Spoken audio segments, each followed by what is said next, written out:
Vande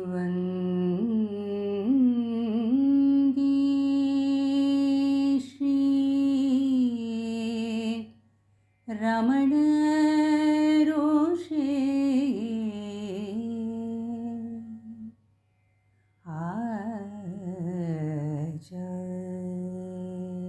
Acharyasya Parabjam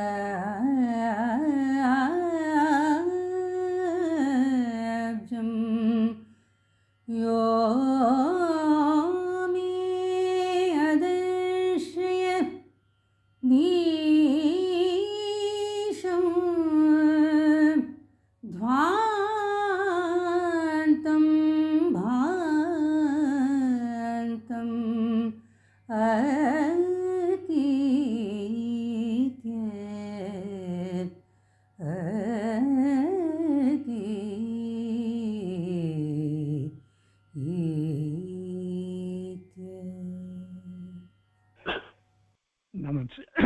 Namaskaram.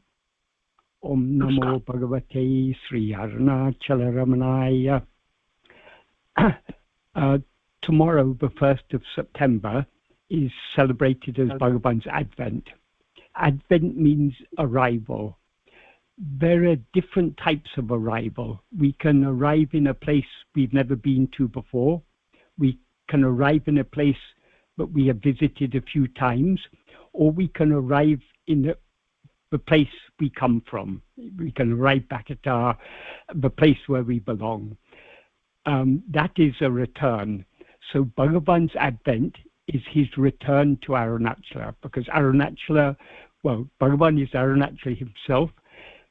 He was born in human form in Tiruchuri. He spent some of his childhood in Madurai, but eventually he returned to where he belonged, which is Arunachala. So the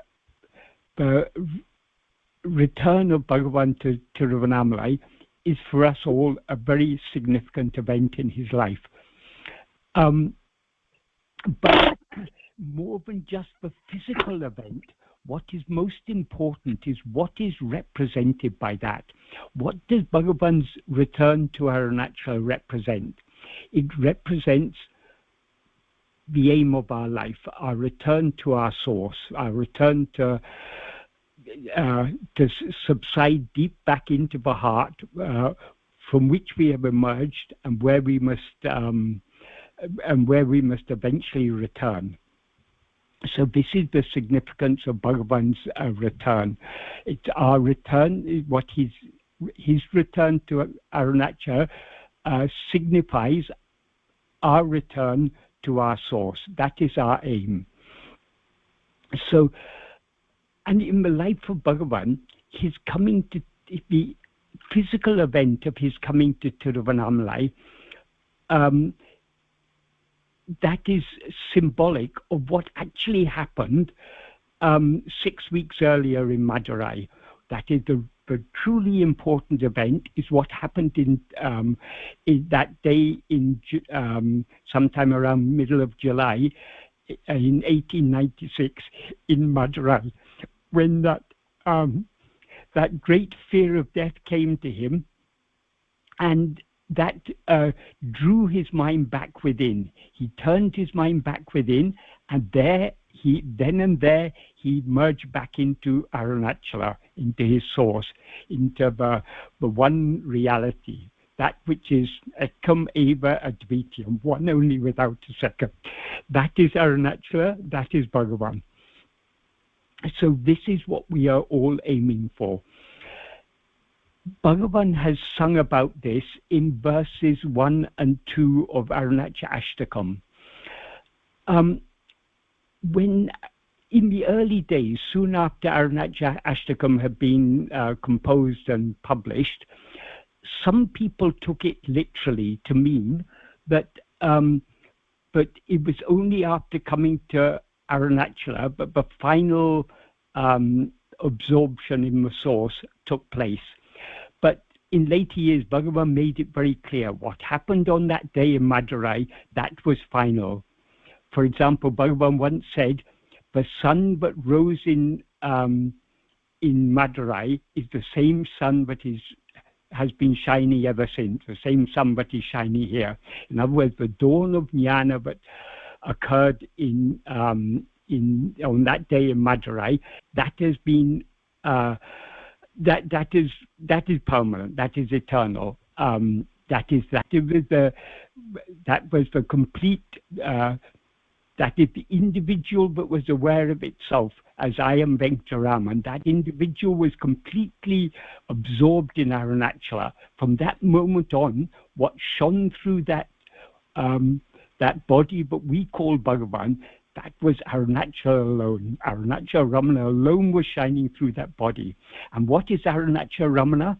As Bhagavan himself explained, Ariyatitara Jivara Dahavari Jagohail Arivairami Paramatman Arunachala Ramanam.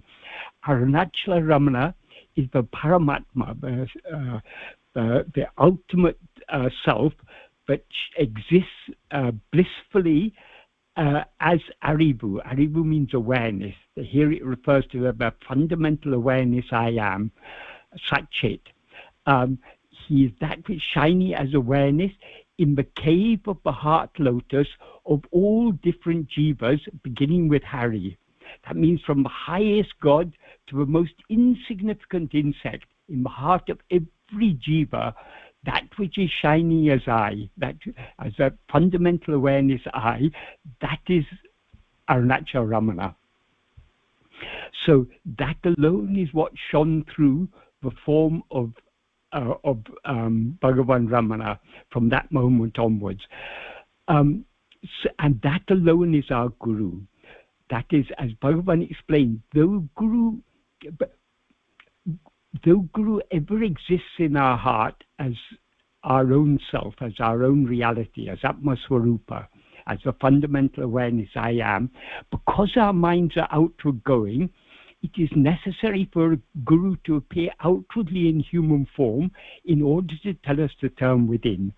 So that is the reason why the eternal Guru, who is ever existing and shining in our heart, appeared outwardly in the form of Bhagavan Ramana to tell us to turn back within. So his just like the return of his body, I mean his body arriving in Tiruvannamalai was symbolic of what had happened in Madurai 6 weeks earlier when he merged back in his source.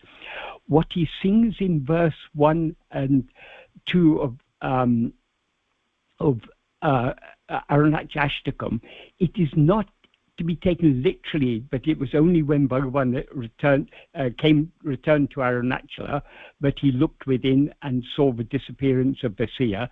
It happened 6 weeks before. This is what his return to Tiruvannamalai is symbolic of that, as indicated in these two verses. So what Bhagavan says in verse 1, in the first half of the first line, he says, Arivuru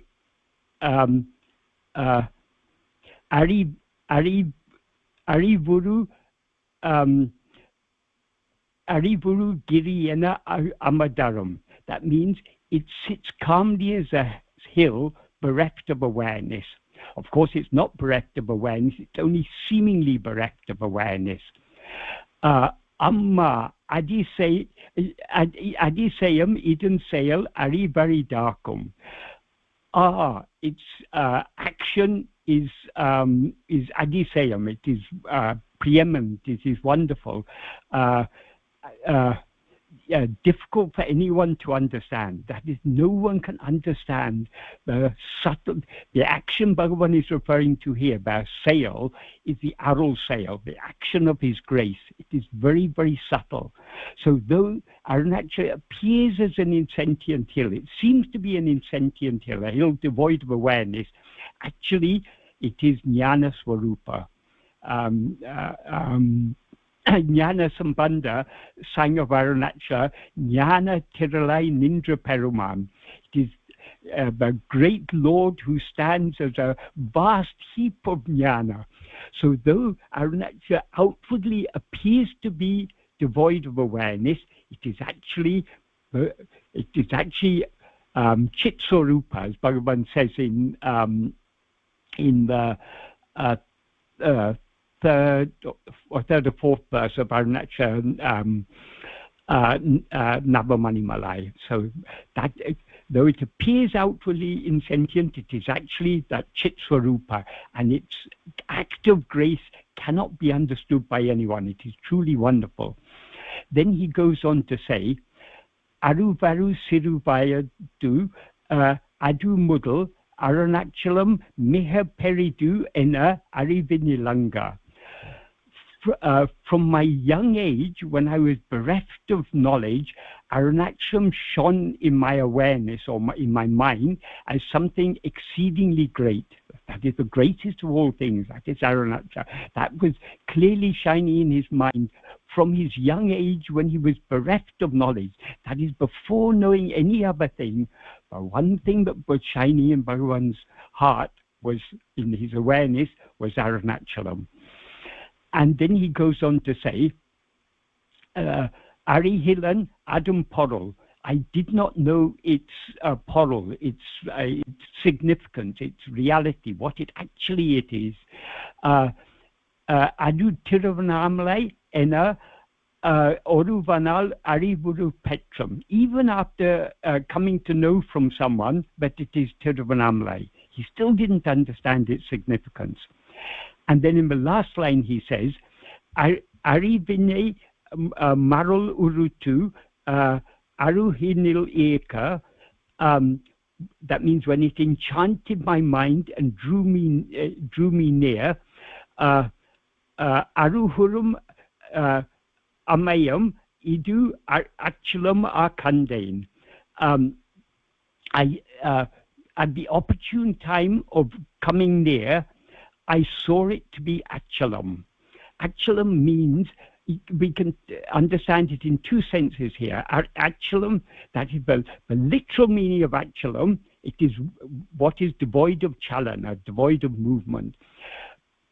So a hill is called Achalam because it is devoid of movement. But what is truly devoid of movement, all phenomena appear and disappear. Ego appears and disappears.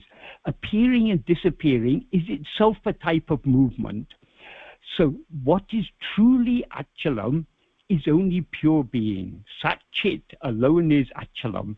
So that is what this hill form of Arunachala represents. It is that Sat-Chit, that fundamental reality, our own real nature. So when he said he saw it to be Achalam, it has a double meaning. It can mean he saw it to be a hill, or he saw it to be what is motionless. What is motionless is pure being.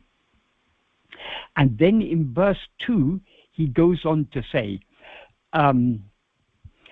this is very, very, very, very significant and important verse. It is because of this verse that some people taking this to be taking the meaning of these two verses literally rather than symbolically, took it to mean that Bhagavan actually, the final merging of Bhagavan in the source happened only when he physically came to Tiruvannamalai. But Bhagavan made it, as I said, Bhagavan made it clear this wasn't the case. So he says, so he ended the previous verse saying, I saw it to be Achala. So then he begins this verse, Kandaban Evan Ena Karutinil Nada Kandaban Indrida Nindradu Kandain. When he doesn't, but that is in Tamil, Bhagavan often writes in Tamil in an extremely impersonal way. So what he says is, the literal meaning is, when investigating within the mind who the seer is. He doesn't say who investigated, but obviously who is to investigate it? The seer is to investigate who the seer is. In other words, it's ego. As ego, we are to investigate who we as ego are, to see what we actually are. Ego is not what we actually are, but only looking at now we seem to be ego. So only looking at ourselves, who now seem to be ego, can we see what we actually are. So when investigating within the mind who the seer is,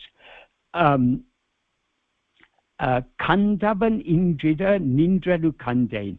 I saw what remained when the seer thereby became non-existent. Thereby is not there, but that's the implication. Kandavan Indrida means when the seer became non-existent. Nindradu means what stands or what remains. Kandain. I saw what remained when the seer became non-existent. So who is the I who saw that? The I, obviously, the seer, when the seer means ego, when the seer looks within to see who it actually is, what is seen is what remains when the seer ceases to exist. Obviously, when the seer has ceased to exist, the seer cannot see its own, cannot see what remains when it has ceased to exist. So what sees what remains after the seer has, after ego has ceased to exist, is only what remains. That is, what remains after the cessation of ego is only pure awareness, only Sat-Chit. So Sat-Chit alone can see Sat-Chit. Sat-Chit is what remains alone when ego ceases. Sat-Chit alone is what sees Sat-Chit. And that Sat-Chit, that is Arunachala, that is Bhagavan. So Bhagavan didn't say he saw the disappearance of ego. He said he saw what remained when ego disappeared, because in the view of Arunachala, in the view of Sat-Chit, there never is any such thing as ego. So if we as ego look within to see who we actually are, ego will thereby cease to exist, and what will remain shining, knowing itself as ever, is the pure awareness. So the wording here is so significant. Bhagavan is very, very subtle and precise in the way he words things. Then he goes on to say, here he says he saw that, but then he goes on to say, Kandanan Endrida Karutu Era Ille. That means the mind, Karutu, does not rise to say, I saw. That is, there's no, after ego has ceased to exist, there's no I to rise and say, I have seen. As Bhagavan says in verse 33 of Uludu Napadu, to say I have known myself or I have not known myself, both are equally ridiculous. Because when we truly know ourselves, there is no I remaining to say I have seen. So nowadays we have so many people who say, I have attained self-realization, come to me, I will give you jnana or whatever.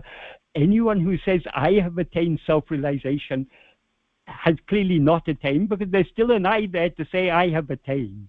So this is what Bhagavan is teaching us here. They're very, very deep and subtle teachings Bhagavan is giving us here.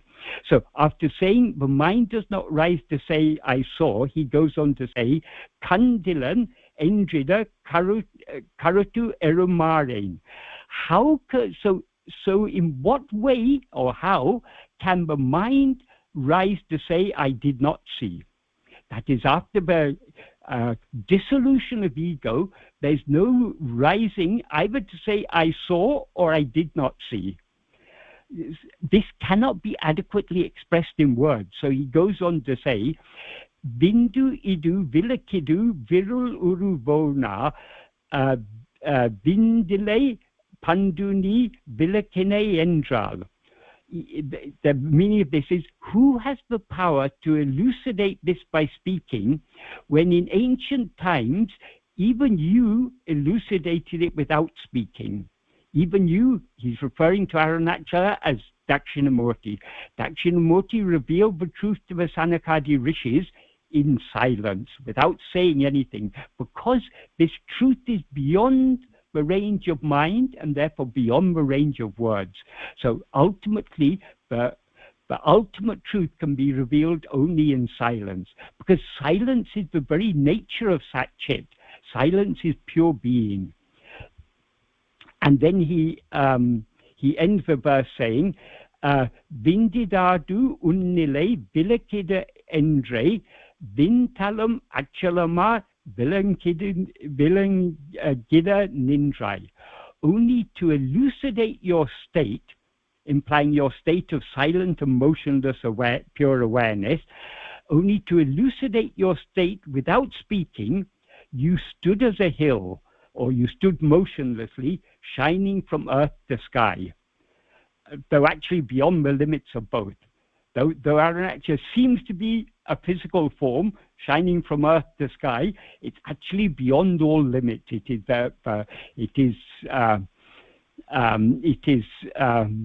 Satyam Jnanam Anantam. It is pure being, it is pure awareness, and it is Anantam. It is without any limits, as it is described in Upanishad. Satyam Jnanam Anantam. So what Bhagavan teaches us in these two verses is the significance of the outward what happened physically, his returning to Arunachala. The inner significance of that is what is revealed in these two verses.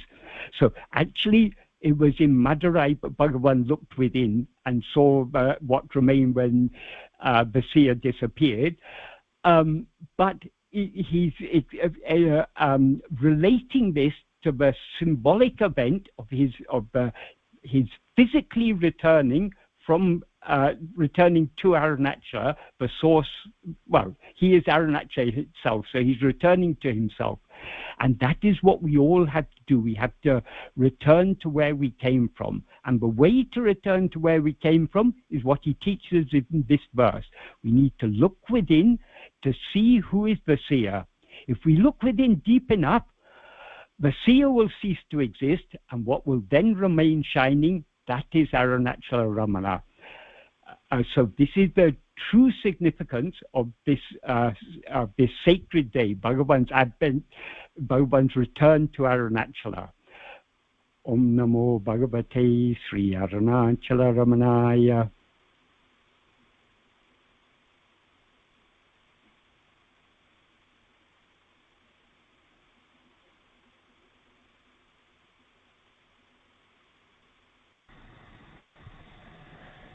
Thank you very much, sir. I have a query, if I may ask.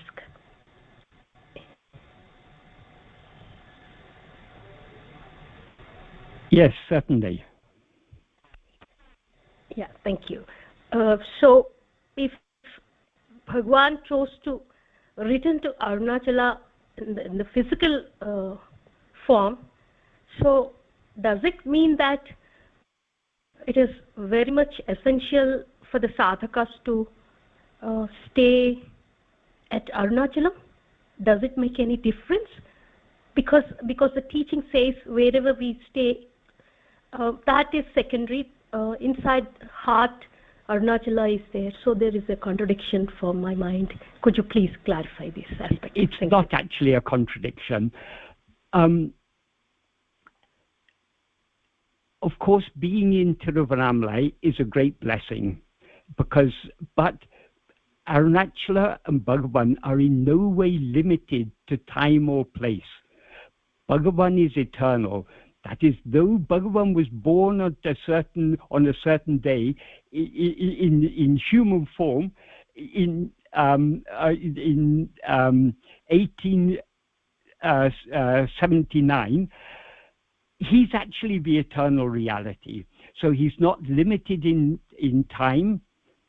So Bhagavan is, when Bhagavan was about to leave the body and the devotees were weeping, Bhagavan said, where can I, and they were praying to him, Bhagavan, you shouldn't leave us.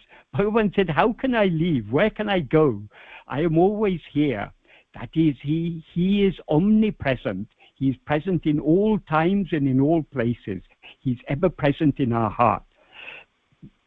So this is why it is said, mere smaranat Arunachalam, by mere remembrance of Arunachala, mukti is assured. Bhagavan has clearly indicated, Bhagavan has said the same. For example, in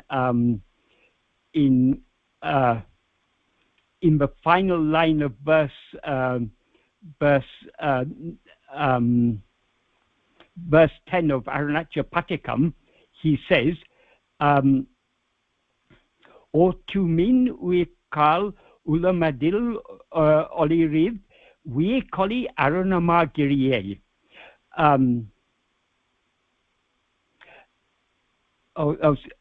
Yes. O souls, be saved by thinking of the great Aruna hill, this killer of the soul who shines in the heart. So Bhagavan clearly says we can be saved merely by thinking of this great Aruna hill, because he is always shining in the heart, always waiting to devour us, always waiting to feed upon us. That's why he says the killer of the soul. So we can be saved, even if we are fortunate to come to Tiruvannamalai, to spend time in Tiruvannamalai. That is, of course, a great blessing. But we shouldn't think, if we are not able to be in Tiruvannamalai, but we are missing out on anything, because the grace of Arunachala Ramana is omnipresent. It's available in all times and in all places, because it's ever shining in our heart, as he says. He says here, Ulamadil Ole, he's ever shining in our heart as I. So mere thought of Arunachala, Smaranat Arunachalam, is enough to give liberation. So it is not necessary to be in Tiruvannamalai, but when we have the opportunity to be in Tiruvannamalai, of course it's a great blessing. So ultimately, whether we're in Tiruvannamalai or not in Tiruvannamalai, it is determined by prarabdha. The prarabdha is the fruit of our past actions, but Bhagavan has allotted for us to experience in this lifetime. He allots those fruit that will be most beneficial for us. So whatever happens in our life is what is best for us. So if we happen to be in Tiruvannamalai, at that time, that is what is best for us. If we happen now to be outside Tiruvannamalai, away from Tiruvannamalai, even thousands of miles away, that is what is best. Because what is most important is not just being physically in the presence of Arunachala, being mentally in his presence by always having Arunachala Ramana in our mind. And Arunachala Ramana is always shining in our heart as I. So by turning our attention within, to hold on to him in our heart as I, that is the best way to be in the, that is truly being in the sanadhi of Arunachala Ramana. The physical sanadhi, of course, it's beneficial, but it is far less important than our whole mind and heart being in his presence by turning within and holding on to him in our heart, where he is ever shining as I. Is that an adequate answer to your question? Yes, definitely. Thank you so much. Yeah. So when the opportunity is there, grab the opportunity with both hands. When the opportunity is not there, let us not regret it. Let us remember he's ever shining in our heart as I. Om Namo Bhagavate Sri Arunachala Ramanaya. Thank you so much, Michael, for giving us an interesting, blissful talk in connection with the Advent Day. Would you please give your darshan once on the screen, Michael? Yeah. Clearly, we are able to see you clear. Namaskaram. Namaskaram. Thank you.